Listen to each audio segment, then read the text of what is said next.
एही राशिंको पाई बड़ खुशी नहीं आसुची श्रावण ग्रहंक दुर्लभ जोग शिवंक कृपारु वर्षिब धन खाली मिलिब सफलता। भगवान शिवंक प्रिय मास श्रावण मास चलित वर्ष खूब खास हेबाकु जाउची। एही मास प्रभु शिवंक प्रिय मास। एही मासरे ग्रहंक विशेष संयोग हेबाकु जाउची।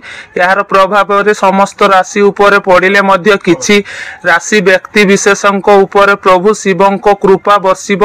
एमानकु खूब धन संपत्ति सुख समृद्धि अनेक सफलता प्राप्ति हेबो। 11 जुलाई रु चलित वर्षर श्रावण मास आरंभ हेबो। श्रावण मासरे सूर्य मंगल शुक्र शनि और बुध ग्रह चलन करिबा सह दुर्लभ संयोग सृष्टि हेबो। शनि और बुध अलटा चलन करिवे फल श्रावण रे प्रीति योग आयुष्मान योग सुकर्म शिव और सर्वार्थ सिद्धि योग सृष्टि हेबाकु जाउची। जानंतु केउ केउ राशि को भाग्य चमकिबो। वृष एही राशि को अत्यंत शुभ फल मिलिबो। टंका रोजगार करिबा पाई नुआ नुआ सुजोग मिलिबो। धन संपत्ति बुद्धि हेबो सफलता मिलिबो मन खुशी रहिबो। मिथुन प्रभु शिव शंकरंक विशेष कृपा मिलिबो।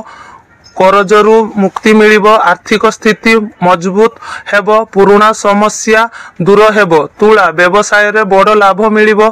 परिवार रे हस खुशीर वातावरण रहिबो। अटकी थिबा धन मिलिबो चिंता दूर हेबो। कुंभ अटकी थिबा काम रे सफलता मिलिबो। धन लाभ हेबो भाग्यर साथ मिलिबो। जीवन रे खुशीर आगमन हेबो। आम चैनल रे नुआ थिले लाइक शेयर सब्सक्राइब करिवे।